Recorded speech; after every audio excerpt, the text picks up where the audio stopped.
Hello, this is Doth Nihilus. Today is today I wanted to do today's card and reading. So today's card is the Death card. Now the interesting thing about the Death card is it's represented by Scorpio and by NUN, which means fish. So the interesting things, and I'm getting my information from Understanding Aleister Crowley's Thoth Tarot Deck by Lon Milo Duquette, which again, as I said in a previous video, is like a Duquette essential, as I call it. So the interesting thing about the Death card is that for me, my personal belief, my personal view is that the Death card represents the beyond the completion. If art represents the final stage of the great work, the Death card represents the final stage itself, like, the completion of the great work, in the sense that you are annihilating yourself and becoming one and none, Nemo, as they call it, and becoming achieving spiritual union with the divine. Hadith achieves union with Nuit, and from that is birthed the new self. So the interesting thing is that in the art card, the cauldron represented the Orphic egg, and the androgynous figure in the card was pouring in the water and the fire or into the cauldron, along with the alchemical symbols of the lion and the eagle. Which is interesting, the eagle is actually one representation of Scorpio. Now, most people know Scorpio being represented by the scorpion, obviously, but Scorpio actually has two other representations of it: the eagle and the serpent. So it's interesting, if you look in here, you will see the eagle in the upper left-hand corner of the card. Of course, you will see the serpent there by the fish, which represents NUN, and then, of course, the scorpion. But the interesting thing is that the Orphic egg, the latent seed of life that was represented in the Magus card, whose elements were married in the lovers through the alchemical marriage, and then were fertilized by the hermit, are now entering the last stage of development before hatching into new life. Now, the interesting thing here is that each of these cards along the major arcana, these cards specifically, represent the path of the aspirant through the tree of life, and that each card represents a different path along the 22 paths of the tree of life in Kabbalah. And so that basically what this is referring to is each of the stages of the aspirant's spiritual development. The seed, when the fool or the aspirant starts the magical path, that they are the latent seed of life in their spiritual journey. that is the beginning of their growth as omegas. And then when through the alchemical marriage of, which I view it similar, I view it like the unity of opposites, the within the aspirant, that through that unity of opposites achieving the balance, not just mentally but physically, and that your mental and physical aspects of yourself represent your spiritual truth, which is that unity between yourself and the divine. So that's the point behind the breathing practices, the asana, the dhyana, the yogic practices, the incorporation of magical practices. Those exercises are meant to facilitate both the mental and physical balance within the aspirant, along as a reflection of the spiritual, as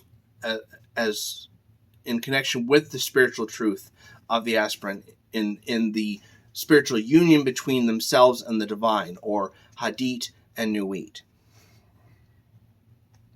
Now, the interesting thing here also is that the cauldron in the art card is the death card. So when they refer to the babe of the abyss, when they refer to crossing the abyss, when we achieve that process, we essentially become the death card. We become Nemo. We become No Man. The old individual self is melted away, and we become basically an enlightened being, an awakened being, on a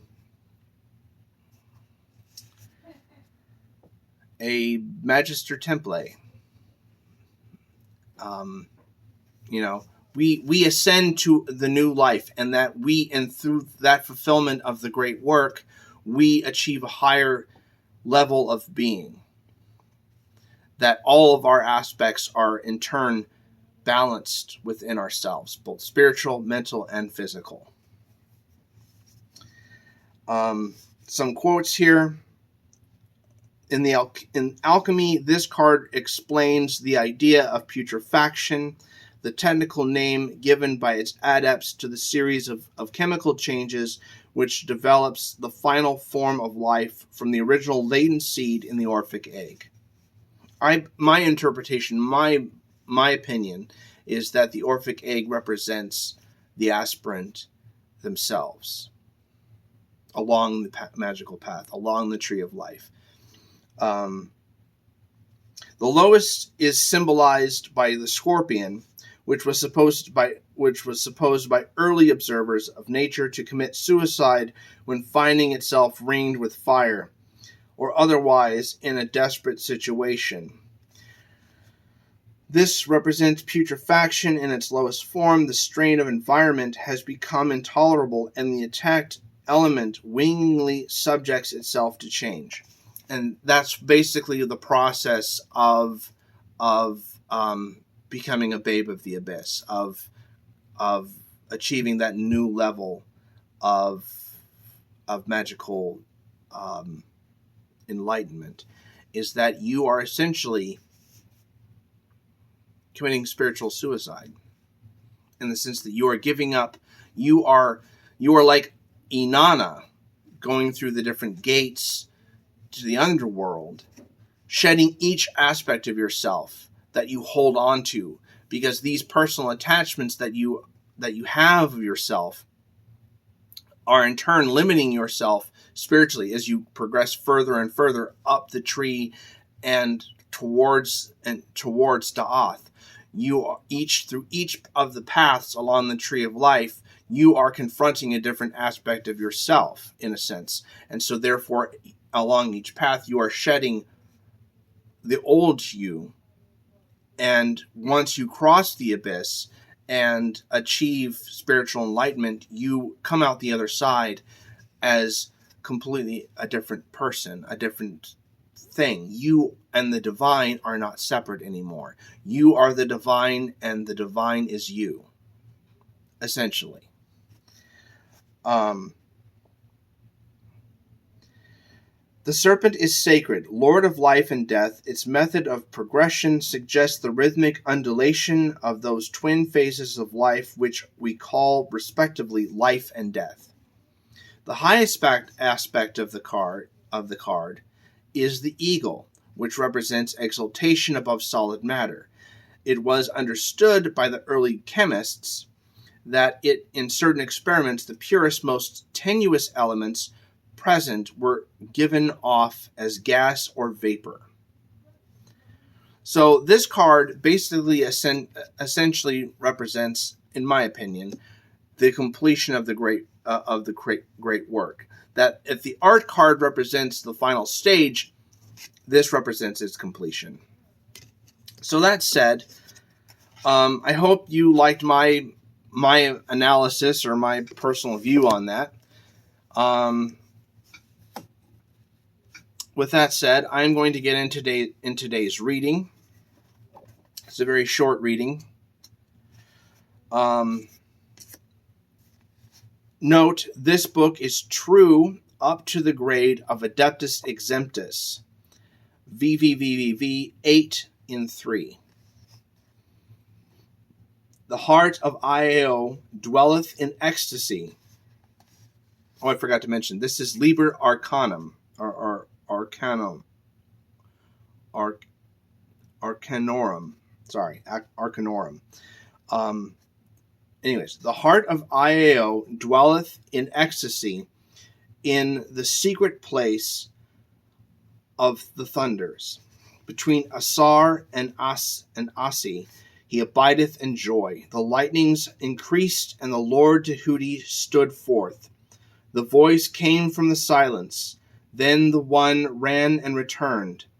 Now hath Nuit veiled herself, that she may open the gate of her sister. The Virgin of God is enthroned upon an oyster shell. She is like a pearl, and seeketh 70 to her 4. In her heart is Hadit, the invisible glory. Now riseth Ra-Hur-Kuit, and dominion is established in the star of the flame. Also in the star of the flame exalted, bringing benediction to the universe. Her then beneath the winged Eros is youth, delighting in the one and the other. He is Asar between Asi and Nephi. He cometh forth from the veil. He rideth upon the chariot of eternity. The white and the black are harnessed to his car. Therefore he reflecteth the fool, and the sevenfold veil is revealed. Also cometh forth Mother Earth with her lion, even Sekhet, the lady of Asi. Also the priest veiled himself, lest his glory be profaned, lest his word be lost in the multitude. Now then the Father of all issued as a mighty wheel. The Sphinx and the dog-headed god and Typhon were bound on his circumference. Also the Lady Ma'at, with her feather and her sword, abode to judge the righteous, for fate was already established. Then the Holy One appeared in the great water of the north. As a golden dawn did he appear, bringing benediction to the fallen universe. Also Asar was hidden in amenity, and the lords of time swept over him with the sickle of death. And a mighty angel appeared as a woman, pouring vials of woe upon the flames, lighting the pure stream with her brand of cursing. And the iniquity was very great. Then the Lord Chem arose, who who is holy among the highest, and set up his crowned staff for to redeem the universe. He smote the towers of wailing. He brake them in pieces in the fire of his anger, so that he alone did escape from the ruin thereof. Transformed, the Holy Virgin appeared as a fluidic fire, making her beauty into a thunderbolt. By her spells she invoked the scarab, the Lord Kef-Ra, so that the waters were cloven, and the illusion of the powers was destroyed. Then the sun did appear unclouded, and the mouth of Asi was on the mouth of Asar. Then also the pyramid was builded so that the initiation might be complete. And in the heart of the Sphinx danced the Lord Adonai in his garlands of roses and pearls, making glad the concourse of things, yea, making glad the concourse of things. Genie of the 22 scales of the serpent and of the Quploth.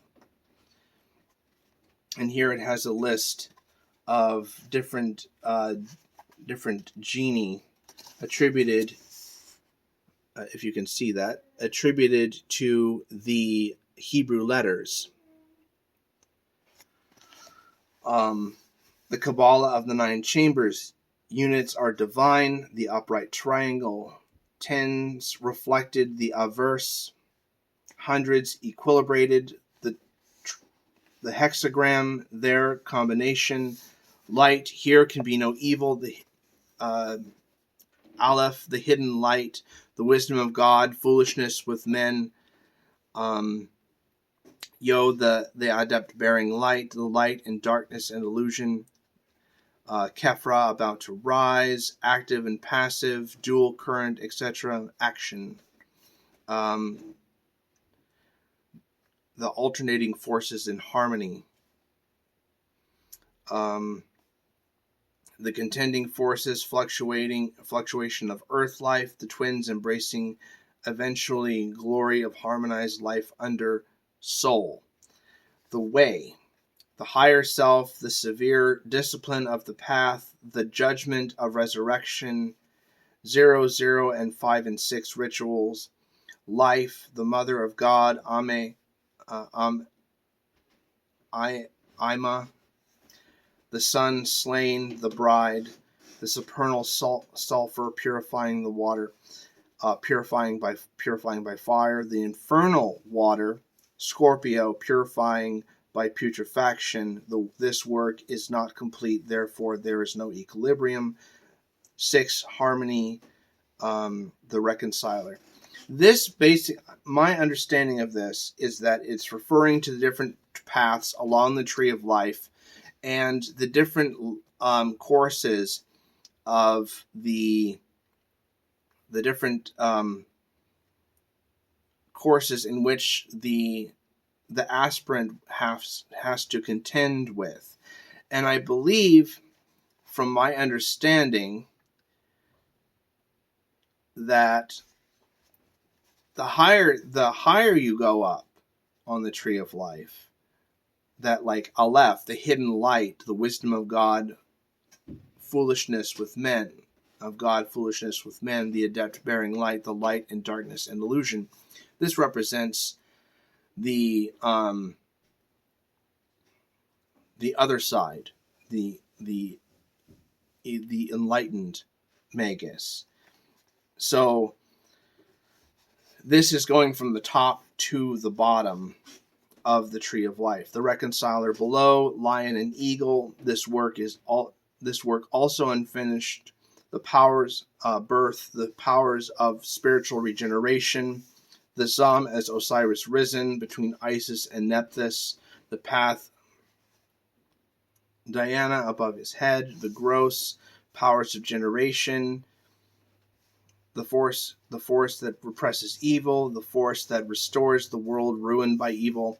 And so this basically, 9 stability is where you start. And then you go all the way up to number 1, which is light. So that's how I kind of see that.